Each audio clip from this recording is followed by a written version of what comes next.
On en avait déjà parlé, on avait déjà évoqué sur la chaîne 10 pépites de l'Algérie, mais on est obligé de faire un deuxième épisode parce qu'il y en a beaucoup plus que 10 et on va donc les mettre en avant. Salut tout le monde, c'est Mathieu, très heureux de vous retrouver aujourd'hui pour une nouvelle vidéo pépite. Après le deuxième épisode sur le Maroc, le deuxième épisode sur le Sénégal, on est parti pour un épisode 2 avec l'Algérie et avec une nouvelle fois la présentation de 10 nouvelles pépites. Je vous rappelle qu'on avait fait un premier épisode où on avait mis en avant Amoura, Adja, Maza, Chaka, Shaibi, Bouanani, Abdelli, Belloumi, Koli, Hadj Moussa. Donc bien sûr j'en parlerai pas de ces 10 joueurs là. Donc ne soyez pas étonnés si vous ne voyez pas dans cette liste un Maza, un Chaka qui sont peut-être les plus grosses pépites de cette génération là, de la nouvelle génération en tout cas algérienne. Ils seront pas bien sûr dans cet épisode 2 parce que j'en ai déjà parlé lors de la première vidéo. Et on est donc parti avec le premier joueur que vous avez sur la miniature. Il joue du côté de l'Olympique Lyonnais, c'est un buteur, il s'appelle Yanis Laga. Il a déjà porté le brassard de capitaine avec les jeunes de l'Algérie. Il a 2 petits matchs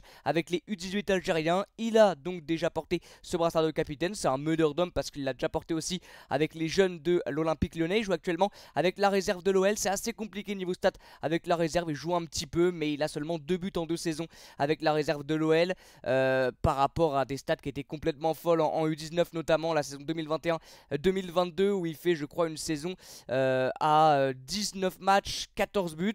Et cette année-là, Lyon remporte la Gambardella et c'est un acteur principal de cette victoire-là en Gambardella avec 5 buts en 6 matchs. Donc c'est vraiment un joueur qui était très important avec les équipes jeunes de l'OL. Il joue encore avec l'Olympique Lyonnais cette fois-ci avec la réserve, c'est un peu plus compliqué, mais ça reste un joueur qui a beaucoup de talent, qui montre beaucoup de choses. Pourquoi pas un prêt dans un autre club pour essayer d'avoir encore plus de temps de jeu, de se montrer encore plus, de retrouver de la confiance.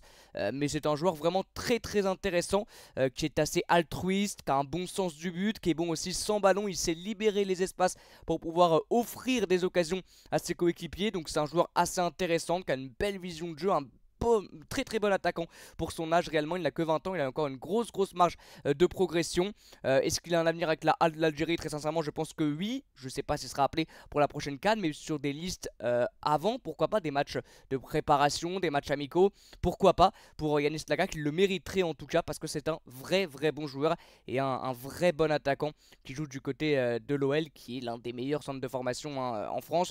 Il a été formé à l'OL, donc voilà, c'est vraiment une pépite, un vrai bon joueur qui a énormément de talent et qui a une grosse marge de progression. Le deuxième joueur, il joue du côté d'Ajaccio, c'est Ivan Chegra, 20 ans, super joueur de déséquilibre. Les entraîneurs, même coéquipiers qui ont pu jouer avec lui ou le côtoyer, on dit que du bien d'Ivan Chegra. C'est un vrai joueur de déséquilibre qui a 3 matchs déjà avec les U18 algériens. Il est très bon techniquement, il a vraiment une palette technique impressionnante pour son jeune âge. Il a déjà une valeur marchande intéressante de 150 000 € qui va faire que augmenter bien sûr. Il joue un petit peu en Ligue 2 cette année, mais assez peu. C'est un joueur comme de rotation, un joueur remplaçant. 9 matchs de Ligue 2 avec Ajaccio qui est avant-dernier je crois de Ligue 2. C'est extrêmement compliqué pour eux cette année. Peut-être que ça peut être la solution côté Corse de faire jouer des jeunes comme Ivan Chegra parce qu'il joue pas énormément.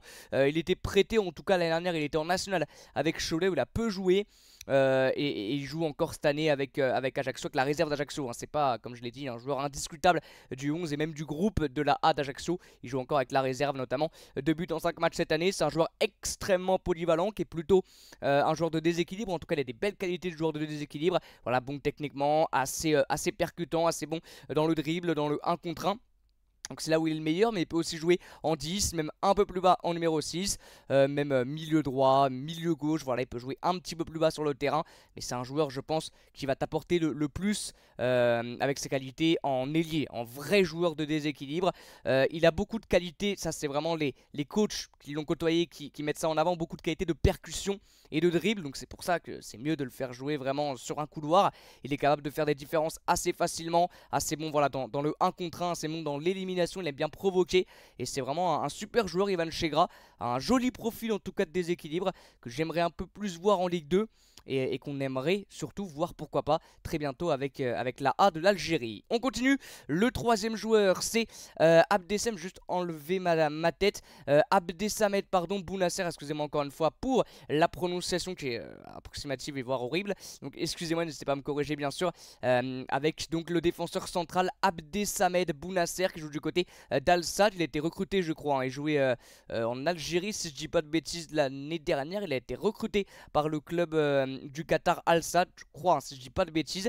Il jouait à Alger, c'est bien ça, l'année dernière, et il joue très peu avec Al Sadd, seulement 8 minutes de championnat avec le club qatari pardon, qui est deuxième de son championnat, et lui joue très peu. C'est peut-être l'un des défenseurs centraux les plus prometteurs en Algérie. En tout cas moi je trouve au niveau de son profil, c'est un joueur aussi qui a beaucoup de qualité, très complet en défense avec et sans ballon, il est très intéressant, même dans la relance il est assez propre, grosse valeur marchande aussi déjà de 500 000 € à seulement 20 ans.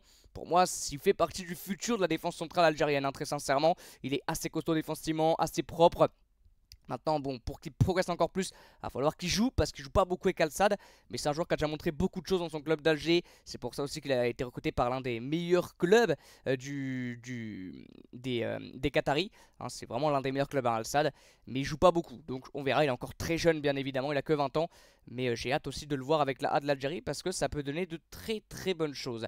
Le prochain joueur, c'est un nouveau joueur de déséquilibre, Kamil Negli, encore une fois, désolé pour la prononciation, n'hésitez pas à me corriger, il joue du côté du Sparta Rotterdam, c'est un très bon joueur, un petit peu à l'image d'un Evan Chira qu'on a parlé juste avant, qu'on a évoqué juste avant, c'est un vrai joueur de déséquilibre aussi, très bon dans la percussion, très explosif, super rapide, vraiment c'est une de ses qualités numéro 1, il fait énormément de différence, voilà c'est un super joueur, valeur marchande de 1,5 million. Et il joue du côté du Sparta Rotterdam, il a toujours joué je crois du côté des Pays-Bas. C'est un super joueur, le genre de joueur qui te font aimer le foot vraiment, hein. Il dribble énormément, il a une qualité technique assez impressionnante pour son âge, il a 23 ans. Donc c'est plus enfin ça reste une pépite mais pas non plus voilà un joueur vraiment craquito parce qu'il n'a pas 18, 19, 20 ans. Mais il prouve quand même que c'est vraiment pour moi un joueur qui mériterait d'avoir une sélection avec l'Algérie. Je crois qu'il a toujours pas été sélectionné avec la A de l'Algérie si je dis pas de bêtises, peut-être avec les jeunes mais avec la A je ne crois pas. Voilà, c'est vraiment un super profil, il fait énormément de différence balle au pied. Sa deuxième année du côté du Sparta Rotterdam, il joue énormément avec notamment 26 matchs, 5 buts et une passe D l'année dernière. Cette année c'est 17 matchs, 5 buts, donc il a des très bonnes stats. Et en termes de polyvalence il peut jouer quasiment partout, ailier droit, buteur, ailier gauche, numéro 10, milieu droit, milieu central. Et il joue aussi beaucoup du côté du Sparta en numéro 10 parce qu'il a beaucoup de qualité en termes de création, de créativité. Il a une belle vision de jeu, une belle qualité de passe et de frappe. Donc il joue beaucoup en 10 et il apporte énormément. Et lui réellement je pense qu'il pourrait rentrer plutôt bien dans le 11 de l'Algérie. On verra, je crois qu'il a jamais été appelé, si je dis pas de bêtises. Je crois qu'il a jamais été appelé, il a 23 ans. Pour moi, ça peut être la bonne année, surtout s'il continue comme ça, avec une saison pleine du côté du Sparta Rotterdam, parce que pour le moment, c'est très intéressant ce qu'il réalise. On continue avec le prochain joueur, un ailier gauche, un nouveau joueur de l'équilibre qui joue du côté de l'équipe réserve du Bayern Munich, c'est Younes Eitamer, qui joue donc du côté du Bayern 2, il a 21 ans, je crois qu'il joue en 4ème division allemande du coup, avec 6 matchs avec les U20 algériens, valeur marchande de 200 000 €, 21 ans, il est aussi... je pense l'une des plus grosses pépites algériennes très sincèrement du côté du Bayern, en tout cas du côté de la réserve. Il est très bon, je crois pas qu'il a encore signé de contrat professionnel mais ça ne devrait tarder, réellement ça ne devrait tarder pour lui. Il est titulaire indiscutable du 11 de la réserve du Bayern Munich, 20 matchs, 4 buts, 7 passes décisives cette année. C'est un joueur qui a une qualité de centre et de passe assez impressionnante, et l'année dernière c'est 8 passes D en 29 matchs, 6 buts. Il a beaucoup de stats très intéressants. C'est un joueur assez prolifique et qui est énormément décisif chaque saison. Il est vraiment régulier dans ses performances, il est explosif et sa qualité numéro 1 c'est bien sûr sa qualité de frappe et de passe, de centre, de passe. C'est vraiment un joueur qui fait beaucoup de différence, qui arrive à casser des lignes grâce à cette qualité là, et c'est un joueur aussi assez polyvalent qui peut jouer sur tout le côté. Il peut jouer sur tout le côté droit, sur tout le côté gauche sans aucun problème, même évoluer en défenseur droit, en piston droit, en milieu droit, en ailier droit, ailier gauche, piston gauche, bref il peut jouer partout sur le couloir. Donc c'est un joueur qui offre beaucoup de possibilités et qui est vraiment très intéressant. Pourquoi pas un contrat professionnel et pourquoi pas dans 2-3 ans être présent avec avec l'équipe du Bayern de la une, hein, bien évidemment. Allez, on continue avec Noam Abdelawil, défenseur central qui joue du côté du Genoa, l'ancien de l'AS Saint-Etienne, si je dis pas le bêtise, formé du côté de la SSE, il a 20 ans, il était également du côté de Lecce, il joue avec les jeunes du Genoa, hein, il joue pas avec la A, avec l'équipe qui joue en Serie A. C'est un défenseur central extrêmement prometteur, on parlait tout à l'heure d'un premier défenseur central, là c'est également un gars qui peut peut-être devenir le futur de la défense centrale, il n'a que 20 ans, donc encore une grosse marge de progression, 2 matchs déjà avec les U18 algériens. Il joue beaucoup en Italie depuis quelques saisons maintenant. Il était formé à Saint-Etienne, mais il est passé par Lecce et maintenant il est du côté du Genoa.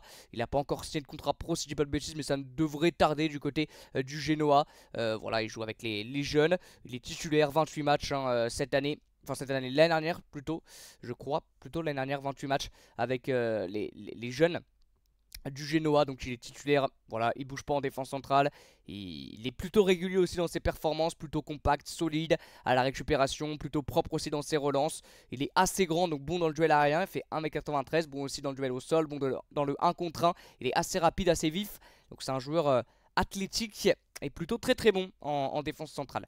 On en a encore 4 et on continue avec le prochain joueur, c'est Moslem Anatouf, et lui c'est peut-être l'une des plus grosses pépites de la liste hein, de cette vidéo aujourd'hui, le petit Moslem Anatouf. On a parlé dans les vidéos précédentes, dans la première vidéo de Xhaka, de Maza. Lui il peut faire partie de cette génération là réellement.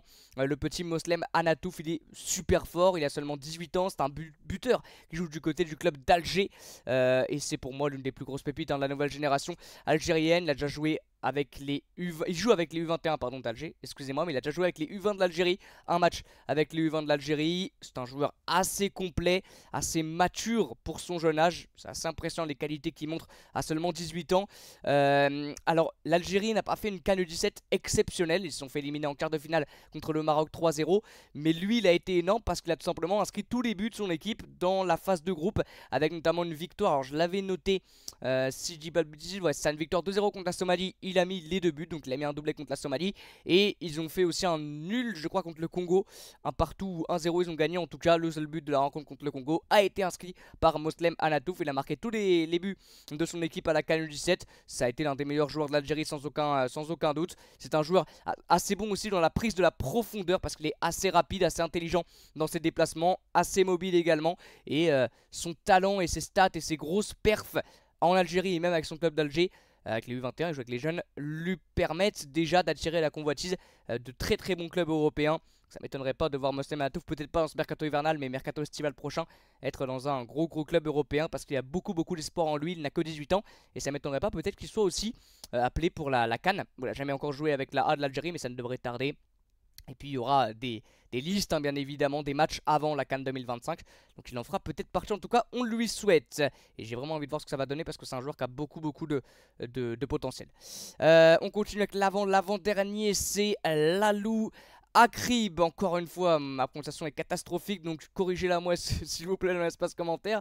19 ans, ailier droit qui joue du côté du club du JS Kabylie. C'est un énorme joueur réellement. On a déjà parlé beaucoup de joueurs de déséquilibre dans cette vidéo, mais lui c'est peut-être le meilleur. Il n'a seulement 19 ans et il a énormément de qualités. C'est un vrai joueur de déséquilibre, donc toutes les qualités qui en font un vrai joueur de déséquilibre, un vrai bon joueur de déséquilibre, très percutant, super puissant, athlétique, explosif, dribbleur. Il a énormément de qualité. Lui aussi, il est déjà convoité par beaucoup de clubs européens, parce que beaucoup de bons clubs européens, parce que c'est vraiment un énorme joueur et il a une marge de progression qui est phénoménale. Il a seulement 19 ans, 3 matchs, 2 buts avec les U20 de l'Algérie. Il a déjà été appelé, il a déjà une petite carrière internationale avec l'Algérie hein, en jeune avec les U20. Une valeur marchande de 250 000 € qui va faire qu'exploser réellement. Et c'est un joueur voilà, qui aime provoquer, qui aime éliminer, qui aime percuter sur son côté, qui fait beaucoup de différence et qui a un bagage technique assez impressionnant pour son jeune âge. Il a que 19 ans et ce qu'il fait à seulement 19 ans, c'est déjà vraiment impressionnant. Donc c'est pour ça qu'on a envie de voir ce que ça va donner par la suite. On continue avec le prochain joueur, c'est un latéral droit qui, si je dis pas de bêtises, a signé un contrat professionnel en 2023 du côté de Monaco. C'est Nazim Babey qui joue donc du côté de l'AS Monaco. un petit latéral droit qui n'a jamais joué encore avec les pros mais qui a déjà été dans le groupe monégasque. Il a beaucoup de qualité, c'est un joueur assez technique sur son côté, qui a un gros coffre physique, qui avale les kilomètres sur son côté. Beaucoup de qualité, que ce soit défensif et offensif, bon avec et sans ballon.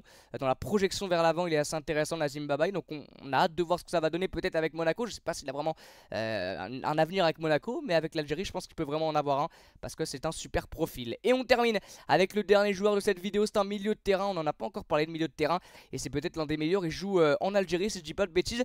C'est le petit Hadji Chekal Afari, milieu central de 21 ans, qui joue du côté du JS Kabylie. C'est un super milieu de terrain, peut-être l'un des meilleurs de la division algérienne, hein. Dans le championnat algérien vraiment c'est peut-être l'un des meilleurs.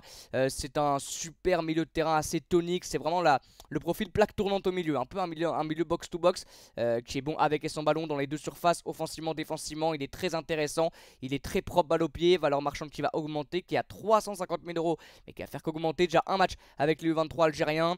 Il a été transféré au club du JS Kabylie cet été. Il était du côté du CS Constantine avant, donc je crois, si je dis pas de bêtises, que le JS Kabylie c'est peut-être l'un des meilleurs clubs en Algérie, n'hésitez pas à me dire, mais je crois que c'est ça. Donc il a été repéré par l'un des meilleurs clubs algériens, donc c'est pas rien. C'est l'un des meilleurs milieux de terrain, vraiment il est super fort. Il n'a que seulement 21 ans, il peut jouer partout au milieu de terrain, en 6, en 8, en 10, même sur un côté ailier gauche, donc assez polyvalent, beaucoup de qualité, et encore comme tous les autres une énorme marge de progression. Voilà les amis, c'est la fin de cette vidéo. N'hésitez pas à faire plusieurs choses, déjà à me corriger sur les prononciations qui ont été catastrophiques, à me dire si le JS Kabylie c'est l'un des meilleurs club en Algérie, mais je crois que c'est le cas, en tout cas l'un des meilleurs peut-être.